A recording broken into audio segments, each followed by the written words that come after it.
저는 좀 걱정이 되는 것 중에 하나가 지금 가상 환경에서 한국은 굉장한 인기를 끌고 있습니다. 아까 앞서 뭐 말씀해주신 연사분께서 K 관광에 대한 좀 관심도가 떨어진 상황에서 메타버스가 좀 활력이 될 것이다라고 말씀해 주셨지만 저는 조금 생각이 다른 게 뭐냐면 2020년 틴더 패스포트 저게 뭔지 아십니까? 데이팅 앱에서 내가 남의 나라 가가지고 가상 환경에서 데이트를 할 수 있는 거예요.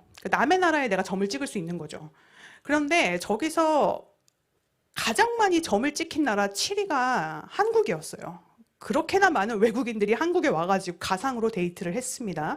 그리고 에어비앤비에서 미국인이 가장 가고 싶어서 위시리스트로 찍었던 여행지 중에 하나가 한국의 서울입니다. 물론 그 이유는 지금 미국인들이 접하고 있는 많은 콘텐츠에 서울이라는 도시가 등장하기 때문입니다. 이렇게 가상이나 영상 콘텐츠에서 지금 접한 이런 우리나라에 대한 엄청난 관심도를 우리는 지금 얼마나 이걸 준비하고 있는가. 예를 들어서 지금 제주도 같은 경우도요. 관광 콘텐츠에 대한 지금 그 영문, 관광 콘텐츠가 세련된 관광 콘텐츠가 별로 없어요. 예, 아마존에서 여행 가이드북만 검색해보면 처참한 결과가 나옵니다. 예, 그래서 저는 사실은 메타버스가 발전된다고 한다 그러면 사실은 이렇게 외국 전 세계 사람들이 우리나라 관광에 대한 조금 더 세련된 컨텐츠들을 접할 수 있는 기회가 되지 않을까라는 개인적인 기대도 있습니다. 중국에 지금 앞으로 2억 명 정도가 자유여행을 하게 될 겁니다. 전 세계를. 그러면 그 자유여행을 하는 사람들이 쓰는 마펑호라는 어플이 있습니다. 그 어플에 제주도를 클릭해가지고 제가 올 여름에 제주관광공사 강의를 할 때 많이 조사를 정말 많이 했었거든요. 근데 그 마펑호에 들어가서 보시면은 제주도 관련된 그 공략집이라고 하죠. 여행 정보 모아놓은 그 책자 있어요. 전자책자.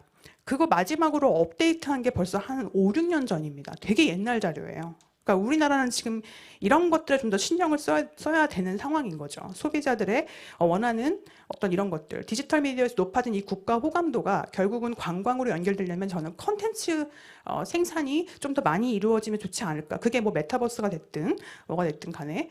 그래서 다른 나라 어떻게 하고 있는지 잠깐 볼게요. 뭐 버추얼 헬싱키라고 해서 사실은 저것도 이미 코로나 이전에 다 구축이 된 건데 오히려 코로나 이후에 조금 화제가 됐습니다. 뭐 디지털 트윈이라고 해서 실제 있는 도시를 완벽하게 가상으로 만들어 놓고 실제 헬싱키에 오지 못하는 사람들한테 헬싱키를 경험할 수 있게 해준다고 했는데 헬싱키 측에서는 저걸 어떻게 또 얘기를 했냐면은 물론 여행 불평등 해소라는 관점도 있습니다만은 이런 얘기를 했어요.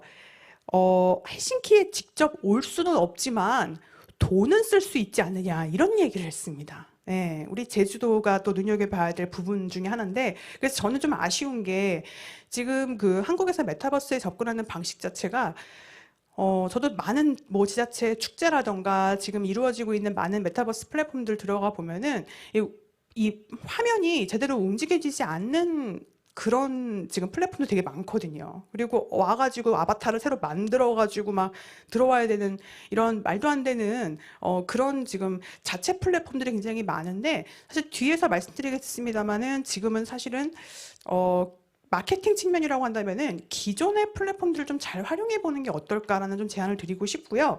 지금 최근에 아이슬란드가 관광 마케팅 비디오를 하나 내놨는데 전 세계적으로 엄청난 화제가 됐습니다. 아이슬란드 버스라고 해서 아이슬란드와 메타버스를 합성한 단어인데요. 이게 자세히 보면은 저는 아이슬란드가 저런 걸 만든 건 줄 알았거든요. 아이슬란드 버스라고 해서. 근데 그게 아닙니다. 이게 메타버스를 비판한 겁니다. 그 어떤 메타버스가 생긴다고 해도 우리 아이슬란드보단 못해. 현실 경험이 최고야. 라는 걸 얘기하고 싶은 패러디인 거예요. 이 등장하는 이분이 아이슬란드 그 관광청 마케팅 하시는 분인데 마크 주커버그 있죠? 페이스북에 그 사람을 패러디한 겁니다. 그랬더니 이 영상을 올렸더니 마크 주커버그가 페이스북에 와서 답글 달았어요. 네, 그래서 굉장히 또 웃지 못할 일이 벌어지기도 했습니다. 물론 답글은 굉장히 즐겁게 남겼어요. 예. 그래서 저는 개인적으로는 앞으로는 어떤 측면에서 가상과 현실이 만나야 된다라고 본다면 가장 좋은 사례는 저는 이제 리얼월드라고 해가지고 최근에 아마 많이 보셨을 겁니다. 예, 현실을 강화하는 측면에서의 어떤 게임 플랫폼 지금 굉장히 잘 만들어지고 있고, 저는 결국은 메타버스의 성공이라는 게 어떤 걸로 보냐면은 자발적으로 우리 소비자들이 유튜브에다가 자기가 이런 걸 했다라고 올릴 정도가 돼야 이게 성공했다고 봅니다. 예, 이게 뭐 어떤 뭐 게임이 됐든 축제가 됐든. 그래서 최근에 가장 아주 눈여겨볼 사례가 롯데월드죠. 물론 관광 쪽은 아닙니다만 테마파크 쪽에서, 제주도도 워낙 테마파크 사업자분들이 많으시잖아요.